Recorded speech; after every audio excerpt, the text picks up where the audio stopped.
판사의 AI 대체가 시급합니다. 이런 거 이제 댓글 맨날 나오잖아요. 저는 절대로 안 될 거라고 생각해요. 그래서 대체되기 쉬운 거는 이거예요. 의사예요, 의사. 무조건 기계가 대체된다고 봐야 돼요. 가장 짧은 시간에. 요새 무슨 뭐 사기업 뭐 이런 게 뭐 지금은 좋아 보이지만은 이것만 봐도 알 수 있는 게 장래에 이제 AI로 대체될 직업, 대체되지 않을 직업 할 때 사회면에 제일 많이 나온 게 뭡니까? 판사의 AI 대체가 시급합니다. 이런 거 이제 댓글 맨날 나오잖아요. 저는 절대로 안 될 거라고 생각해요. 되더라도 가장 마지막에 될 겁니다. 판사라는 직업이 굉장히 훌륭하고 AI가 절대로 대체할 수 없는 굉장히 고도의 정신작용을 있는 작업이기 때문에 그렇다는 건 아닙니다. 그렇겠죠. 하지만 다른 직업은 안 그런가요? 다 그래요. 근데 이게 안 되는 건 뭐예요? 판사가 하는 재판이야말로 가장 재량이에요. 판사가 하는 재판이야말로 뭐예요? 권력이에요, 권력. 사법권 그 자체란 말이에요. 그렇기 때문에 이런 권력의 문제는 대체되기 어려워요. 이것을 대체하는 순간 기계한테 인간을 내주겠다는 얘기나 비슷한 거예요. 판사가 뭐 그냥 그 순간에 판사가 미워. 그 순간에 판사가 니가 AI를 대체 그렇게 쉽게 얘기할 문제가 아니야. 이것은 약간 인간 대 기계에 준하는 그런 내용이에요. 그래서 대체되기 쉬운 거는 이거예요. 기술, 권한이 아닌 거. 제일 대표적으로 뭐가 있겠어요? 의사예요, 의사. 바로 대체될걸요? 의사 중에서도 외과 의사, 수술하는 의사. 여기는 대체되기 어려워요. 왜냐하면 실제로 로봇가 일을 해야 되기 때문에. 반면에 내과 의사, 내과 중에서도 진단을 하는 의사들 있단 말입니다.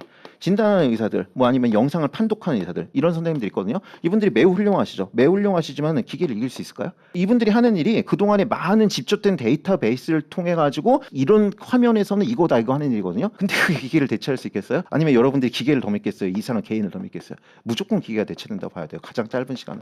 변호사도 마찬가지죠. 뭐 변호사들 별게 아니에요. 판례를 분석해 가지고 결과를 예상하고 그리고 이제 뭐 어떤 수법을 이제 만들어내는 사람인데 이미 로펌에서는 변호사들이 내는 의견서에 이제 서비스 차원에서 이게 의견서를 주면서 앞에 이제 뭐 서머리 같은 걸 이제 해준단 말이에요. 의견서가 100장이면은 요거는 한 3장 정도로 요약해줘요. 이미 로펌에서는 이걸 할 때 AI 쓰고 있어요. AI 쓰면은 사람보다 더 잘 요약한대요. 3장으로. 변호사면 그리고 우리나라에서 글 쓰는 걸로는 가장 그래도 정점이 있단 말이에요. 근데 이미 기계가 앞서 나가 있대. 이미 기계가. 왜냐하면 변호사는 권한이 문제가 아니잖아요. 그렇기 때문에 이건 언제 대체되는 거예요. 여러분들 마찬가지예요. 여러분들도 공무원 뭐 이런 거는 이제 좀 대체되기가 어려워요. 권한이 문제이기 때문에. 근데 기술 같은 거는 뭐 얼마든지 대체되겠죠. 그 한번 생각을 해보세요. 저는 진짜로 요새 무슨 뭐 사기업 뭐 이런 게 뭐 지금은 좋아 보이지만은 그냥 그 예상을 하는 건데 사기업 중에서도 이 화이트 칼라 있잖아요. 화이트 칼라가 하는 일이 사실은 별게 아니에요. 한글을 읽을 수 있고 정상적 사고를 가지만 할 수 있는 일들이 많아요. 대부분의 일들은 그래요, 사실은. 아주 막 정점에 있는 막 엄청난 그런 일이 아니면은 99%의 화이트 칼라가 하는 일은 그냥 사실은 너무 쉽게 대체가 가능한 일이란 말이에요. 오히려 이런 게 안 되죠. 물건 나르고 이런 거.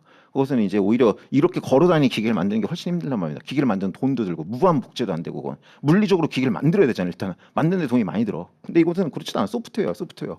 복사하면 그만이야. 그래가지고 화이트 칼라 한 명한테 월급이 300인데 구글에 돈만 내면 구글이 월 3만 원 해줘. 그러면 이거 300만 원짜리 사람을 쓰겠어요? 쓸 리가 없단 말이에요. 쓸 리가 없단 말이에요. 그래가지고 이제 어떻게 앞으로 안 뽑을 거예요. 앞으로 안 왜냐면 필요 없어. 3만 원이면 돼. 구글에 그냥 월 구독해가지고 3만 원짜리 그 화이트 컬러 AI 하나 사면 돼. 그렇게 하면 이걸로 된단 말이야. 있는 애는 자르겠지. 있는 애는 자르고 새로 안 뽑고 이걸로 대체하고 아마 그렇게 될 겁니다. 공무원은 이제 그렇게 하기로 했죠. 공무원은 이제 안 뽑을 수는 있어요. 공무원도 이제 어느 정도 대체가 됐지만 공무원은 대신 자를 수는 없어요. 그래가지고 이제 여기 고여 있겠죠. 여기 대부분 기계가 해주고 얘네들은 앞으로 계속 들어갈 길도 좁아지고 쫓겨날 길은 커지고 이렇게 될 거예요. 어떻게 해서든 내보낼 거예요. 무슨 수를 써서라도.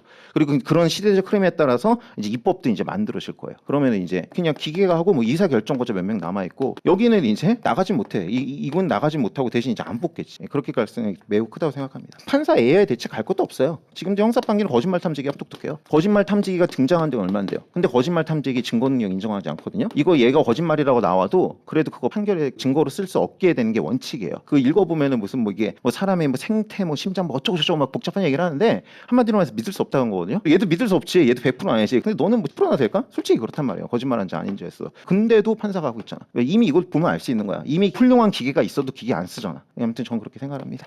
행정법 허발못을 법잘알로 쉬운 행정법 외계어를 급식어로 쉬운 행정법 초보도 데리고 간다 씹어 먹여주는 강사